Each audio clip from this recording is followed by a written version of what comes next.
Hari ini bismillah kita akan mengkaji hadis yang keempat. Ini hadis cukup panjang, penting, jadi kiranya diperhatikan. Sambil minum tidak apa-apa ya. Yang penting jangan sambil tidur. Ya, bismillahirrahmanirrahim. Qala al-musannifun rahimahumullah wa nafa'ana Allah bi'ulumihim fid dunya wal akhirah. Atwaru khalqil insan wa khatimatuh. Fase-fase penciptaan manusia dan akhir kehidupan manusia. Kurang lebih judulnya begitu. An Abdurrahman Abdullah Mas'ud radhiyallahu anhu, atau biasa lebih kita kenal dengan Ibnu Mas'ud. Beliau berkata, haddatsana Rasulullah sallallahu alaihi wasallam wa huwa as-sadiqul masduq. Kata sahabat Ibnu Mas'ud, Rasulullah menginformasikan kepada kami, dan beliau Rasulullah sallallahu alaihi wasallam orang yang shadiq, orang yang jujur, wal masduq, yang ucapannya dipercaya. Shadiqul masduq. Apa yang disampaikan Rasulullah sallallahu alaihi wasallam? Beliau bersabda, mohon diperhatikan Pak ya. Inna ahadakum yujma'u khalquhu fi batni ummihi 40 yawman nutfatan. Kata Rasulullah, sesungguhnya salah satu di antara kalian dikumpulkan penciptaannya di perut ibunya selama 40 hari dalam bentuk sperma. Kata Rasulullah, setiap dari kita ini Pak, selama 40 hari masih berbentuk air mani, sperma yang sedang berproses dengan ovum atau ya bibit yang ada di rahim perempuan. Thumma yakunu 'alaqatan mithla dhalik. Kemudian setelah 40 hari kita ini Pak, setelah tadinya sperma, itu berubah menjadi segumpal darah selama 40 hari. Sperma, kemudian selama 40 hari itu, 40 hari itu dihitung dari awal menstruasi terakhir perempuan. Nah, kalau yang sudah punya anak, yang ini biasanya tahu, dihitungnya 40 hari itu dari kapan Ustadz? Bukan dari ketahuan hamil, bukan. Maaf ya, misalnya ketahuan hamil oleh dokter, setelah diperiksa 2 minggu telat haidnya. Misalnya biasanya dia menstruasi tanggal 1, kok sampai tanggal 15 enggak menstruasi. Biasanya tanggal 1 awal bulan Muharram misalnya, Hijriyah ya, sampai tanggal 15 belum juga haid. Ini tanda-tanda hamil nih. Periksa. Begitu diperiksa dan dinyatakan positif di hari 15 Muharram tadi, itu sudah terhitung hampir 40 hari dari ketahuan itu. Dari mana ngitungnya? Menstruasi terakhirnya kapan? Bulan Dzulhijjah. Tanggal berapa mulainya? Tanggal 1. Berarti ngitungnya dari tanggal 1 sampai 15 Muharram. Itu yang dimaksud 40 hari. Disitulah suami, mohon maaf, menanamkan buihnya, benihnya. Paham ya kira-kira ya? Jadi bukan dari 40 hari itu dari setelah ketahuan kemudian 40 hari. Enggak. Itu sudah 40 hari yang kedua, di mana nanti kata Rasulullah sallallahu alaihi wasallam, yang tadinya sperma berubah menjadi alaqah, segumpal darah. Kemudian thumma yakunu mudghatan mithla dzalik. Kemudian setelah 40 hari yang kedua, berarti sudah 80 hari, masuk yang ke 120 hari, itu berubah menjadi mudghah, segumpal daging. Setelah sudah 120 hari, 40 hari, 40 hari, 40 hari, berarti 120 hari. Kata Rasulullah, "Thumma yursalu ilaihil malaku fayanfukhu fihi ruh." Kemudian diutus malaikat untuk meniupkan ruh. Berarti ruh itu ditiupkan ke kita nih Pak, sejak umur 100 atau di atas 120 hari dari kehamilan istri kita. Ada ruhnya. Itu kalau dibuat bulan Masehi berapa bulan Pak? 4 bulan Pak ya. Kan 120 hari, satu bulannya 30 hari, berarti 4. Nah biasanya kalau orang Indonesia ini selamatan sudah 4 bulan. Itu maksudnya selamat, bersyukur Allah sudah niupkan ruh. Kemudian wa yu'mar bi arba'i kalimatin bi katbi rizqih wa ajalih wa amalih wa syaqiyyun aw sa'idun. Kemudian diperintahkan untuk menetapkan 4 kalimat, 4 catatan. Suruh dicatat rizkinya, dicatat ajalnya, dicatat amalnya, dicatat apakah dia orang yang sengsara atau bahagia. Saat berapa tadi Pak? 100, sudah berlalu 120. Fa wallahi alladzi la ilaha ghairuh. Kemudian Rasulullah bersumpah, demi Allah yang tidak ada Tuhan selain Allah.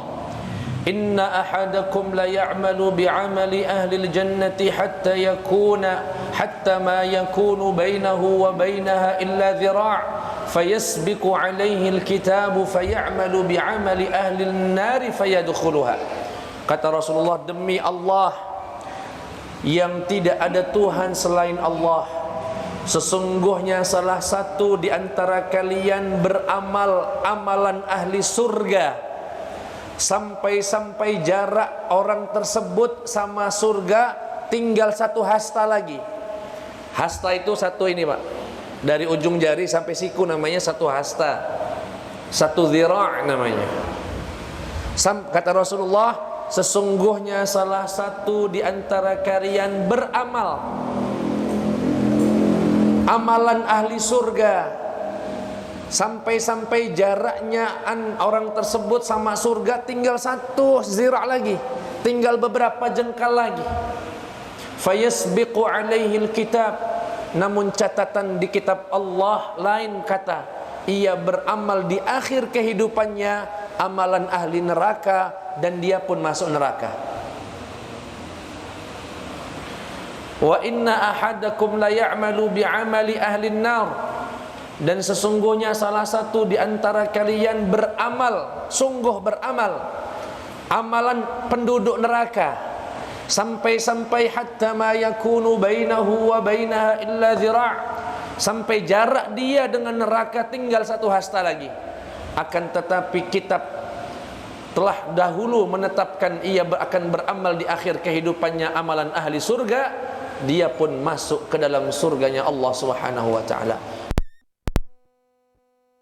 Bukhari dan Muslim. Kurang lebih begitu terjemahnya. Banyak sekali ini kalau dibahas ini Pak. Ya. Namun kita akan coba membahas satu persatu. Yang pertama,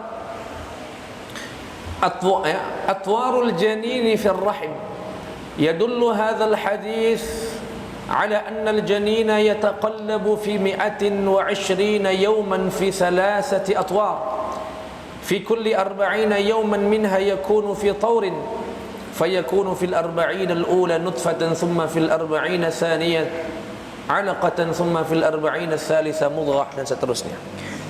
Poin yang pertama yang ingin disampaikan, yang bisa disampaikan atau bisa dipetik dari hadis ini terkait fase penciptaan manusia. Fase penciptaan yang saya ingin sampaikan begini, Pak. Ini Rasulullah kan berbicara ini 1443 tahun lebih yang lalu. Ya kurang lebih lah 1443. Saat itu belum ada USG, Pak. Ndak kate alat ronsen, alat USG mendeteksi cak manu sebetulnya sperma yang masuk ke dalam perut wanita itu, rahim wanita, apa yang terjadi? Nggak ada yang tahu, nggak ada alatnya. Namun Rasulullah sudah menginformasikan hal ini sejak 1400 tahun yang lalu. Ini menandakan beliau berbicara atas wahyu Allah Subhanahu wa taala. Pak, Bu, saya ingin memberikan satu kaidah penting. Semua agama mengaku benar. Ya Pak ya? Kristen ngaku benar, Hindu ngaku benar, Konghucu ngaku benar, bahkan yang enggak bertuhan pun ngaku benar. Sah-sah saja. Setiap orang ngaku keyakinannya adalah yang benar. Kita sebagai muslim meyakini Islamlah yang benar. Innad dina 'indallahi. Nah sekarang kalau bapak-bapak dan ibu-ibu ditanya, apa yang meyakinkan kita itu benar? Apa yang membuat kita yakin agama ini benar, sedangkan agama yang lain salah misalnya? Kan semuanya ngaku benar, Pak ya. Yang pertama harus kita lakukan mendefinisikan kata benar dulu, Pak. Kita ini rebut-rebutan mana yang benar. Pertanyaannya sudah tahu belum apa sih definisi benar itu? Apa makna benar? Nah ini harus tahu dulu. Nah benar itu, Pak, disebutkan oleh para ulama, termasuk diantaranya Imam Zakaria Al-Ansari. Benar itu adalah kesesuaian kata dengan kenyataan. Saya ulangi lagi, definisi kebenaran adalah kesesuaian kata, kalimat, statement dengan kenyataan. Contoh, Pak, contoh. Ini Masjid Agung Palembang. Benar apa salah, Pak? Yakin saya salah. Kenapa, Pak? Karena tidak sesuai ucapan saya dengan fakta, dengan kenyataan. Tapi kalau saya katakan ini Masjid At-Tahirin 26 Ilir, benar apa salah? Benar, yakin. Kenapa Bapak berani menghukumi saya benar? Karena ucapan saya sesuai dengan fakta. Peci saya warna merah, benar apa salah, Pak? Kenapa salah? Enggak sesuai ucapan saya dengan fakta. Tapi kalau saya katakan peci saya yang ini nih putih, benar apa salah, Pak? Kenapa berani menyatakan benar?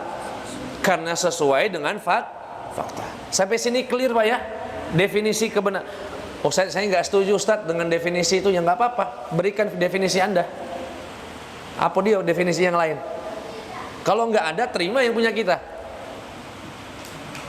Clear, Pak ya? Nah sekarang kita ingin membuktikan Islam ini benar atau enggak. Kan kita ngaku agama kita ini agama yang paling benar.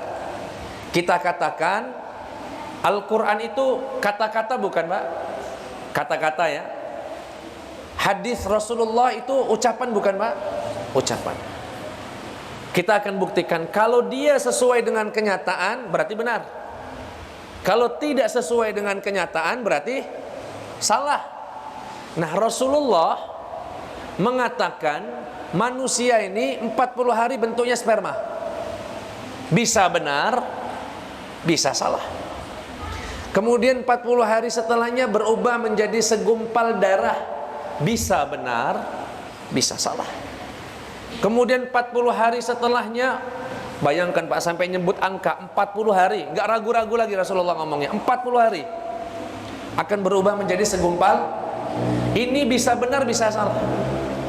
Sekarang medis telah membuktikan di abad ke-20 ini apa yang diucapkan Rasulullah tidak meleset. Itu artinya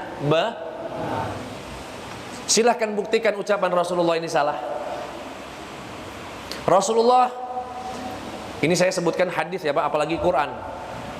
Atau saya sebutkan yang Quran dulu misalnya.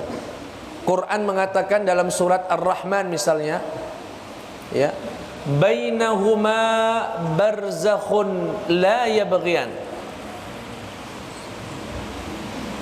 Kata Al-Quran, di dunia ini ada dua laut yang bertemu tapi tak bersatu. Bertemu tapi tidak bersatu. Itu informasi dari Quran. Bisa benar, bisa salah. Kalau orang yang ragu-ragu ya bisa benar, kalau kita ya pasti benarnya. Tapi kalau mau dibuktikan silahkan.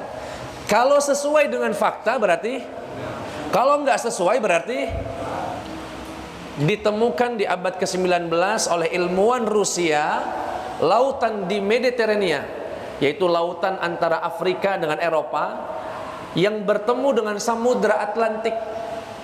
Bertemu namun tak bersatu. Bertemu namun tak bersatu. Alasannya kepadatan airnya berbeda, suhunya berbeda, sehingga membuat dua laut itu tidak bisa bersatu. Pertanyaannya, Rasulullah pernah nggak berenang sampai sana Pak? Sampai beliau mengatakan itu dalam Al-Quran? Enggak kan? Berarti Al-Quran mengatakan dalam surat At-Tur, wal bahril masjur, Allah bersumpah demi lautan yang di dalamnya ada api yang menyala. Bayangkan Pak, ini diucapkan 1443 tahun yang lalu minimal. Apa kata Allah Pak? Demi lautan yang di dalam laut ada api yang menyala. Kalau logika orang dulu, bahkan logika kita sebagian hari ini, mustahil ada api bisa menyala di laut. Tapi Allah ucapkan itu di Quran. Bisa benar, bisa salah. Kalau sesuai fakta berarti, kalau tidak sesuai berarti. Yang akhir-akhir ini mungkin ada yang mengikuti berita, di lautan Meksiko ada api yang menyala luar biasa di tengah laut. Allah sudah menyebutkan itu 1400 tahun yang lalu. Fakta, sesuai fakta enggak? Berarti ilmu yang artinya Islam ini insya Allah di sini bukan ragu Pak ya, ini berkah saja, pasti benar. Alhamdulillah yang memberikan kita hidayah menjadi orang muslim walaupun diawali dengan warisan dari keturunan. Alhamdulillah. Yakin gak Islam benar Pak? Bisa membuktikan agama kita benar? Ajarkan ini ke anak dan generasi muda Pak, yang hari ini dihidangkan pemahaman-pemahaman ateis yang tidak mau meyakini adanya Tuhan. Di media sosial sudah sangat menyebar, bahkan dengan bangganya membuat podcast kalau dia adalah tidak lagi bertuhan. Tapi kita jangan juga pokoknya Islam benar, percaya tidak percaya harus benar. Tidak, buktikan kalau agama kita ini benar. Bagaimana caranya? Definisikan dulu kebenaran. Apa makna kebenaran?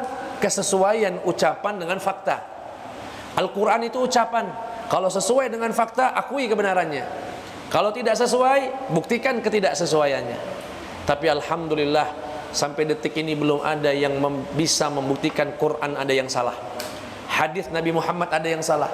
Bahkan di dalam hadis Pak, kata Rasulullah, jika ada seekor lalat menempel di air minummu, celupkan saja, kemudian diambil dan dibuang, karena di salah satu sayapnya ada racun dan penawarnya di sayap yang satu.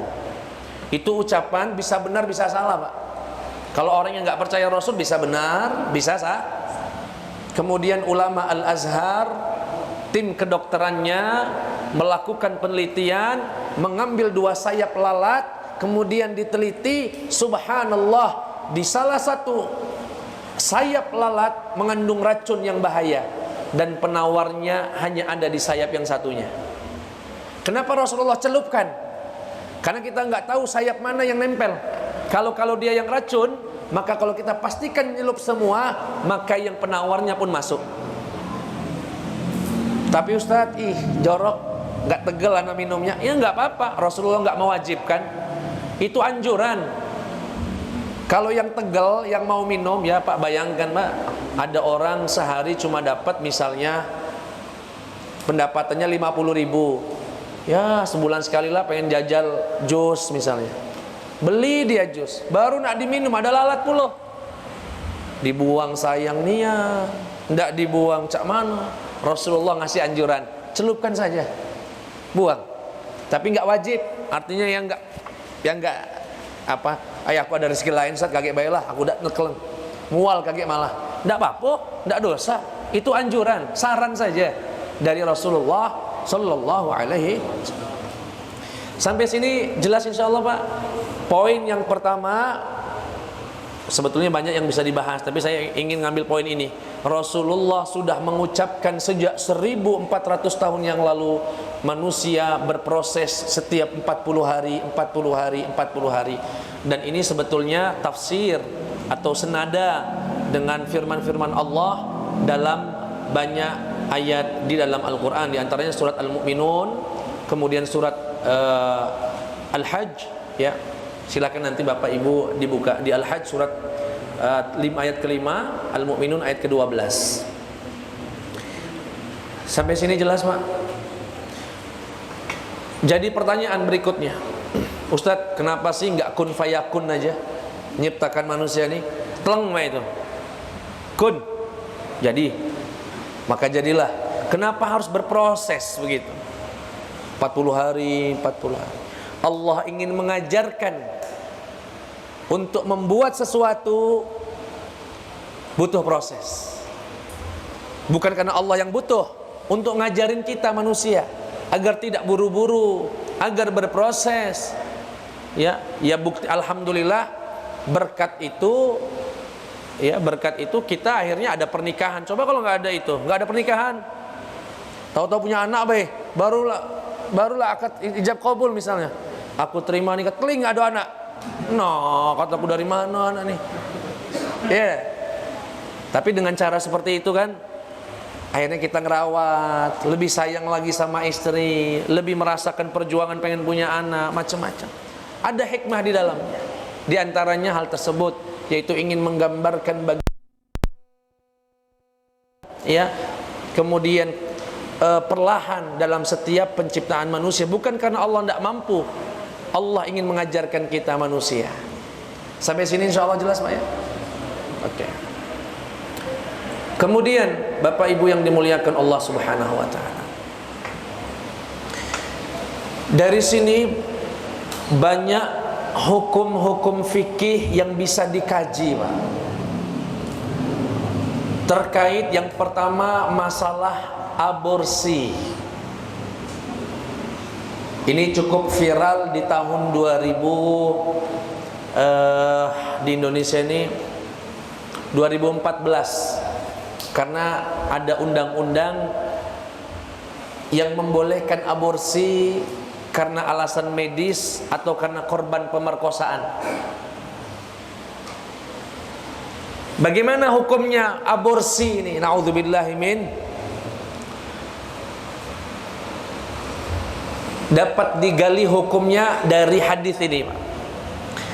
Tahrimu isqatil janin, ittafaqal ulama ala tahrimi isqatil janin ba'da nafkhir ruhi fih, wa'tabaru dhalika jarimatan la yahillu lil muslimin an yaf'alahu li'annahu jinayatun ala hayyin mutakamilil khalqi zahiril hayati wa tajibu ad-diyatu fi isqatihi in nazala hayyan thumma mat wa 'uqubatun maliyatun aqallu minha in nazala mayyita.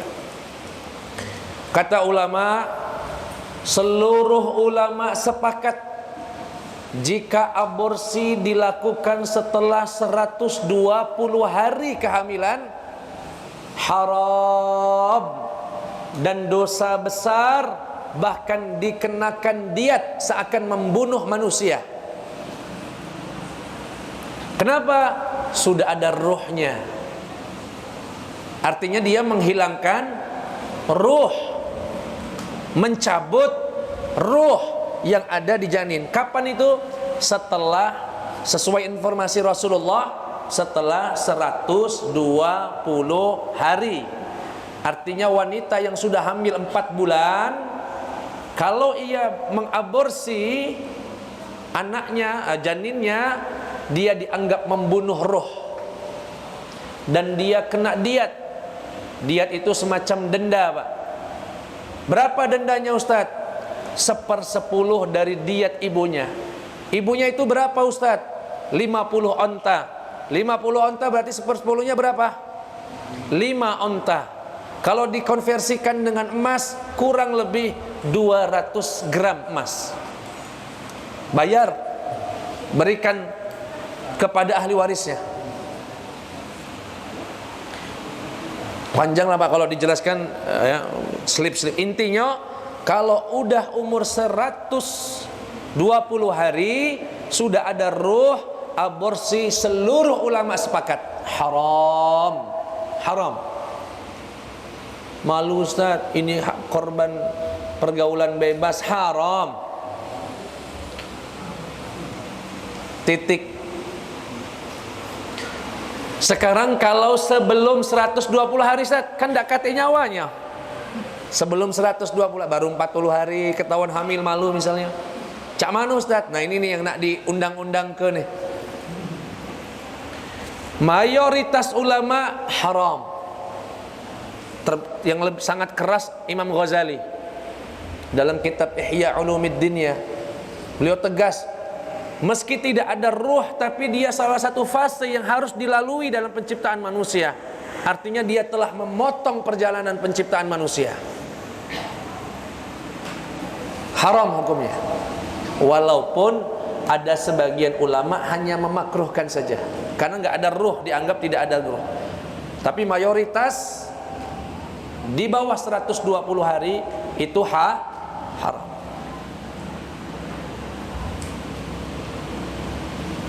Jelas Pak ya? Dah, simpel-simpel saja, jangan terlalu dalam. Berikutnya dari hadis ini, Ustadz, kalau dia keguguran setelah 120 hari,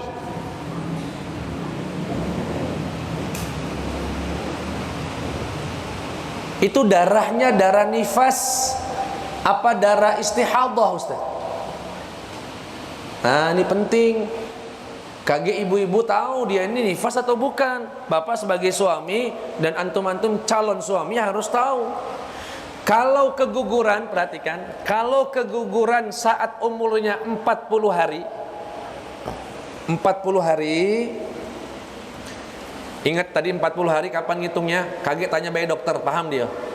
40 hari itu dari hari terakhir haid.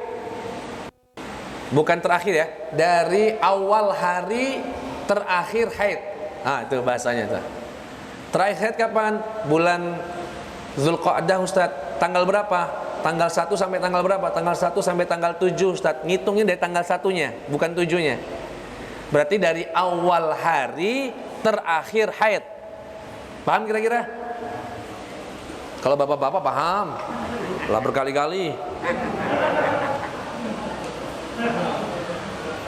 Kalau saya ini baru paham Pak.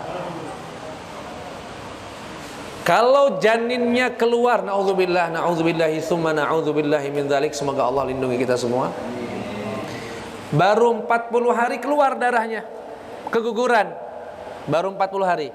Ulama sepakat itu dianggap darah istihadah, bukan darah menstruasi, bukan darah nifas, namanya darah istihadah. Apa itu istihadah? Mohon maaf Ustaz, Pak, kayak madhi buat laki-laki. Apa itu? cukup dicuci kemaluannya, dibersihkan darahnya, wajib sholat, wajib puasa, boleh baca Quran. Kan kalau haid nggak boleh puasa, kalau dianggap itu darah nifas nggak boleh puasa, nggak boleh nyentuh Quran, nggak boleh sholat. Tapi ini dianggapnya darah istihadah. Apa itu darah penyakit? Mirip darah penyakit. Jadi dia tetap wajib sholat, wajib puasa, cuma harus wudhu dan dibersihkan darahnya. Dan suami kalau mau berhubungan boleh. Kalau haid kan nggak boleh. Kalau nifas kan nggak boleh. Oke. Sekarang umurnya sudah 120 hari. Sudah 120 hari. Jika keguguran setelah itu keluar dan sudah berbentuk manusia, lah ada tangannya walaupun belum sempurna, lah ada tangannya, ada kakinya, ada kepalanya, maka keguguran itu darah yang keluar dianggap nifas. Dianggap apa Pak? Nifas. Kalau nifas itu artinya apa? Ya berarti suami tidak boleh bersetubuh, berarti dia nggak boleh sholat, haram sholat, bahkan nggak boleh puasa, nggak boleh nyentuh Quran, macam-macam hukumnya sampai darahnya benar-benar berhenti. Dan itu nggak harus 40 hari, sehari pun bisa. Dan ini perlu saya luruskan banyak, nifas itu tidak harus 40 hari. Ini kadang-kadang orang nifas habis lahiran, darahnya 3 hari berhenti, nggak keluar lagi. Oh kaget Ustaz, masih 40 hari lagi. Lanjut 37 hari tidak sholat. Nifas itu Pak bisa sehari saja. Pokoknya begitu darah nggak keluar lagi, sudah wajib mandi besar, wajib sholat. Nggak harus nunggu sampai 40 hari. Nah ini nanti ada kajian fikihnya. Kalau bapak ibu atau yang bujang-bujang ini ada waktu, datanglah ke Fajar Sidik setiap malam Selasa. Saya ngajar fikih Syafi'i setiap malam Selasa, rutin tiap minggu. Ya. Kalau tidak bisa hadir, ada YouTube-nya, nonton deh. Kage muncul live-nya. Jelas kalau keluar setelah 120 hari, kemudian sudah berbentuk manusia, maka dianggap darahnya darah nifas. Nah yang jadi masalah itu di atas 40 hari, di bawah 120. Ya 60 hari, ya 70 hari, tengah-tengah. Di sini ada dua mazhab, ada dua pendapat. Ada yang mengatakan itu istihadah, dan ini mayoritas. Ada yang mengatakan itu nifas. Ini calon-calon suami harus tahu. Jangan taunya caronya baik. Kalau itu natural, tahu dewek. Kalau ini harus belajar. Betul enggak? Maunya calon-calon suami itu di KUA dites dulu Pak. Tes baca Quran, tes hukum fikih. Tahu enggak nifas itu apa? Enggak tahu aku. Enggak boleh nikah dulu, kaget lu, belajar. Iya, biar jangan nikah-nikah weh. Ada itu wacana-wacana begitu, ada di sebagian daerah, ingin memberikan minimal bisa sholat. Sebagian ada yang mengatakan minimal bisa sholat. Kalau bapak punya anak perempuan, tanya calon suaminya itu bisa sholat tak? Tes baik Pak. Enggak, yang ditanya gajinya berapa per bulan. Baik, kita masuk ke poin berikutnya, al-ihtijaj bil qadar. Ini masalah qada dan qadar ini Pak. Tadi kan kata Rasulullah setelah umur 4 bulan 120 hari ditiupkan ruh, dan kita nggak tahu apa itu ruh, hakikat ruh hanya Allah yang tahu. Wa yas'alunaka 'anir ruh qulir ruhu min amri rabbi Mereka bertanya kepadamu ya Muhammad tentang roh, katakan itu urusan Allah. Kita nggak ada yang tahu dan tidak akan ada yang bisa tahu. Bahkan di Amerika sempat dilakukan penelitian di mana orang yang sedang sakaratul maut ditaruh di suatu ruangan, kemudian di sisi-sisi ruangan itu diletakkan CCTV dengan kualitas kamera tertinggi untuk mendeteksi roh itu apa. Nak jingok yang keluar dari jasad itu apa dia? Hasilnya nihil, tidak kata hasil. Kenapa? Allah mengatakan qulir ruh min amri rabbi. Ini hanya saya yang tahu, nggak ada yang tahu. Makanya kalau ada acara TV bisa ngundang roh, apa dia? Ada acara itu, manggil roh, manggil roh kaget nanyo-nanyo, apa dia? Jin itu, Pak.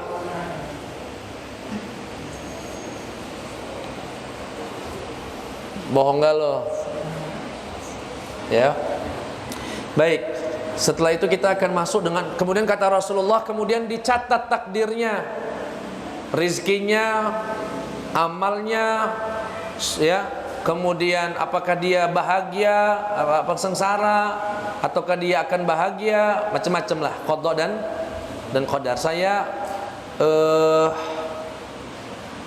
tidak akan panjang lebar di masalah ini, karena masalah ini, Pak, jujur saja, masalah qada dan qadar ini, yang pasti yang harus ditanamkan di hati kita beriman, Allah punya catatan segala hal, namanya qada, dan itu pasti akan terwujud, namanya qadar. Jadi qada itu yang tercatat, qadar itu yang terwujud. Gara-gara ini muncullah aliran-aliran sesat. Dulu lahirlah aliran qadariyah, keluarlah aliran jabriyah. Jabriyah itu yang meyakini udahlah kalau semua sudah dicatat, tidur baik, surga-surga, mati-mati, tidak ada rezeki-rezeki, tidak usah berusaha. Ini namanya Jabariyah, sesat. Yang kedua ada aliran Qadariyah. Kalau Qadariyah ini berpemahaman manusia galau yang buat ini di dunia, Allah nggak ada urusan. Allah setelah menciptakan kita sudah lepas tangan, biar kita yang gawe dewe, nanggung jawab dewe. Keluarlah teori ahli sunnah wal jamaah. Teori kita ahli sunnah wal, yang imamnya adalah al-imam Abu Hasan al-Ash'ari atau Imam Abil Mansur al-Maturidi, yang mengatakan manusia punya ikhtiar, punya usaha, boleh milih. فَأَلْهَمَهَا فُجُورَهَا وَتَقْوَاهَا قَدْ أَفْلَحَ مَنْ زَكَّاهَا وَقَدْ خَابَ مَنْ دَسَّاهَا. Allah telah ilhamkan kepada diri kita, ini yang benar, ini yang buruk. Yang mengambil yang baik insya Allah akan masuk surga, mengambil buruk dia akan merugi. Itu teorinya ahli sunnah wal jamaah. Tapi begini, Pak, kita meyakini qada dan qadar tadi, baik dan buruknya, saya ingin berpesan begini. Berdebat masalah ini itu bagaikan melihat matahari. Membahas qada dan qadar yang semacam ini, Pak, itu hanya akan seperti orang melihat matahari. Lihat matahari itu gimana sih? Makin dipelototin makin pusing. Nah, keluar hijau-hijau itu lah. Apa namanya, Pak? Kunang-kunang bahasa Inggrisnya. Makin dilihat makin, ya kalau qada dan qadar, ya kalau Allah sudah mencatat semua, lalu aku ngapain usaha? Tapi kalau aku semua usaha, lalu nanti catatannya gimana? Pusing lah. Ya. Jadi pesan saya gimana? Pesan para ulama yang saya dengar langsung dari guru saya, Syekh Sayyid Tantawi, salah satu Syekhul Azhar yang sudah meninggal. Beliau berpesan begini, qada kita, takdir kita kan kita nggak tahu. Takdir besok ini, misalkan saya sakit, takdir saya ini bakal sembuh atau meninggal, saya nggak tahu dari sakit ini. Tapi yang saya tahu, kalau saya berobat sembuh. yang saya tahu. Kalau saya berobat, sembuh. Dan saya nggak tahu besok itu sembuh atau tidak sembuh. Kata beliau, sibukkanlah dengan yang kita tahu, pasrahkanlah kepada Allah yang kita tidak tahu. Faham kira-kira Pak? Saya ini nggak tahu masuk neraka apa surga, wallahu alam. Tapi yang saya tahu, kalau saya beramal soleh, ikhlas, menjaga dari kemaksiatan, insya Allah saya masuk surga. Kalau begitu apa? Sibuklah dengan yang kita tahu, pasrahkan yang kita nggak tahu. Di antara kegilaan atau kesetresan manusia, menyibukkan dengan yang tidak tahu, melalaikan yang dia tahu. Paham kira-kira? Sudah, besok ini aku tidak tahu Ustaz, nikah atau tidak nikah takdir aku nih, tidak tahu. Dapat jodoh atau tidak, tidak tahu. Tapi yang saya tahu, kalau antum datangi wanita dan orang tuanya, dapat jodohnya. Tidak tahu Ustaz, besok ini saya dapat rezeki atau tidak tahu, bisa makan atau tidak. Terus aku nak tidur baik. Nah, bukan. Yang saya tahu, kalau kita berusaha, dapat rezekinya. Nah, sibuklah dengan yang kita tahu, pasrahkan yang kita tidak tahu kepada Allah Subhanahu wa taala dengan keyakinan penuh Allah akan memberikan yang terbaik, dan usaha kita atau hasil tidak akan pernah mengkhianati usaha. Sudah, tenang batin ini. Tidak usah debat-debat falsafat yang macam-macam itu. Tidak akan ya hasilnya. Sampai sini jelas insya Allah? Jelas. Baik, Bapak Ibu yang dimuliakan oleh Allah Subhanahu wa ta'ala. Nah, tadi karena ada pesan diselipkan 1 Muharramnya, aku nyelipkan di sini baiklah. Ya kan? Rasulullah tidak tahu apakah beliau ini akan selamat sampai kota Madinah atau tidak. Tidak tahu. Orang mau membunuh, orang-orang musyrikin sudah sepakat akan membunuh Rasulullah. Beliau nggak tahu apakah akan tertangkap kemudian dibunuh, ataukah akan selamat kemudian melanjutkan dakwahnya.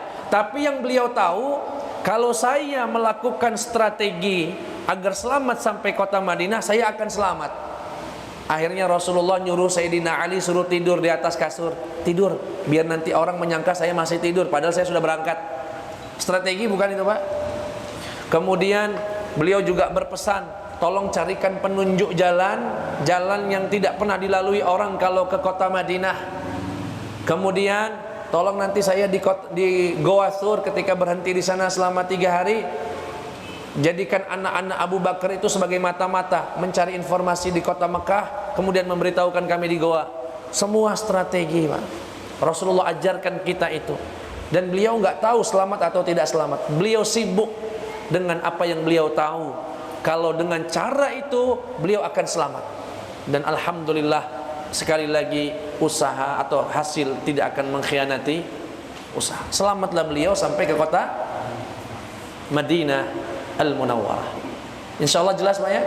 Dan tinggalkan perdebatan terkait detailnya qada dan qadar. Lumayan ada nyelip ke hijrahnya juga Pak ya. Alhamdulillah jadilah. Ngaji arba'in 1 Muharram pula. Yang terakhir yang ingin saya sampaikan tentang redaksi Rasulullah tadi Pak. Kata Rasulullah, sesungguhnya salah satu di antara kalian akan beramal amalan ahli surga sampai jaraknya dengan surga tinggal 1 hasta lagi. Tapi tahu-tahu di ujung kehidupannya malah melakukan amalan ahli neraka sehingga dia masuk neraka. Sebaliknya, salah satu di antara kalian beramal amalan ahli neraka sampai jarak dia dengan neraka tinggal 1 hasta, tapi di akhir kehidupannya dia justru mengamalkan amalan ahli surga, ia pun masuk surga. Dari redaksi ini hati-hati betul. Jangan sampai dipahami Oh, kalau mah itu enggak apa-apa, aku maksiat baik hari ini. Kaget kalau lah sudah caknya sekarat-sekarat, aku baru nak sholat. Nah, ya, hati-hati jangan memahami semacam ini. Ya. Lalu apa yang kami pahami Ustaz dari hadis ini? Kayaknya percuma kami beramal soleh, kemudian pada akhirnya di akhirnya justru kami mengamalkan amalan ahli neraka, masuk neraka. Enak betul orang yang maksiat terus ujung-ujungnya masuk surga. Begini Pak, hadis ini harus dipahami dengan hadis yang lain. Nah, di hadis yang lain bunyinya lebih lengkap. Bunyinya begini: sesungguhnya salah satu di antara kalian beramal amalan ahli surga kelihatan zahirnya saja di mata manusia. Kemudian di akhir kehidupannya Allah tampakkan isi batinnya, sehingga dia mengamalkan apa yang ada di batinnya selama ini, sehingga dia masuk neraka. Maksudnya apa? Orang-orang munafik, Pak, yang selama ini melok sholat, melok cak-caknya mengaji, tapi ada maksud lain. Hatinya nifak sama Allah, nggak ikhlas, bohong. Yang itu yang dimaksud. Jadi ada orang beramal amalan ahli surga kelihatan zahirnya saja. Itu di redaksi hadis yang lain, sehingga Allah tampakkan aslinya di akhir kehidupannya, sehingga dia pun mengamalkan kemunafikannya itu dan dia masuk neraka. Dan ada orang yang mengamalkan maksiat tapi batinnya nangis, Pak. Batinnya nangis. Begini, Pak,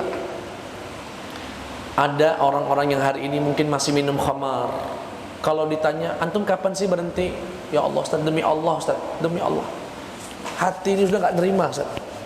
Saya sudah gak mau lagi Ustaz. Tapi gimana Ustaz? Saya kalah dengan nafsu saya Ustaz. Saya sudah coba sehari, kalah lagi. Tapi demi Allah Ustaz, saya malu sama Allah. Yang begini nih besar, di akhir kehidupannya akan masuk surga. Tapi kalau ada yang minum khamar, antum kenapa minum khamar? Doyan tat. Kapan berhenti? Kaget tat, tergantung hidayah belah.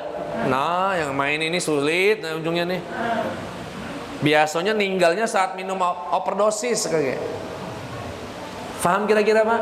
Jadi insya Allah Bapak, ini pesan dari Imam Ibnul Qayyim Al-Jauziyah. Beliau berpesan jangan sampai hadis ini membuat orang yang sudah beramal soleh jadi kendor.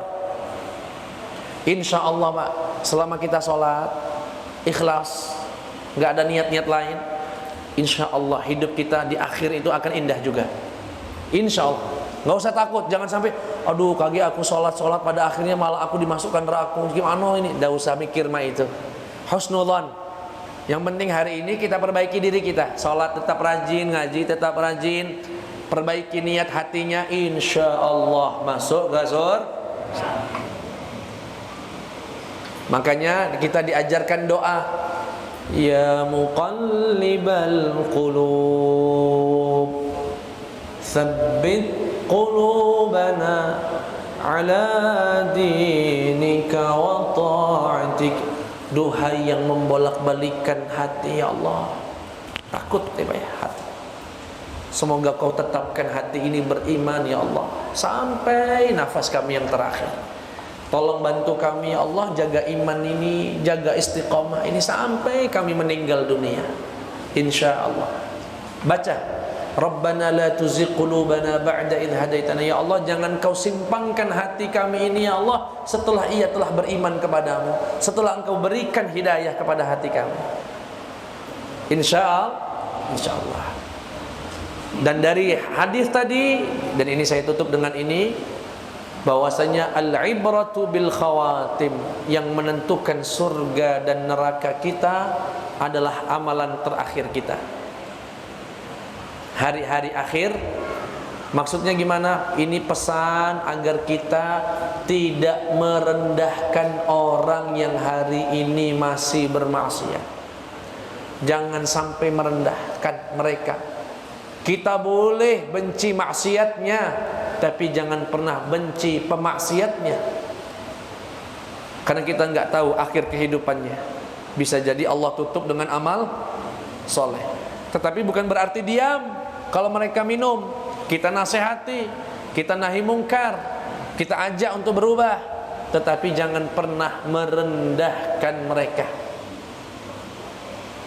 Dan jangan pernah menganggap diri ini yang sudah sholat pasti masuk surga dengan kesombongan, tapi pasti masuk surga dengan husnudzon kepada Allah Subhanahu wa ta'ala. Itu saja yang bisa saya sampaikan pada kesempatan kali ini.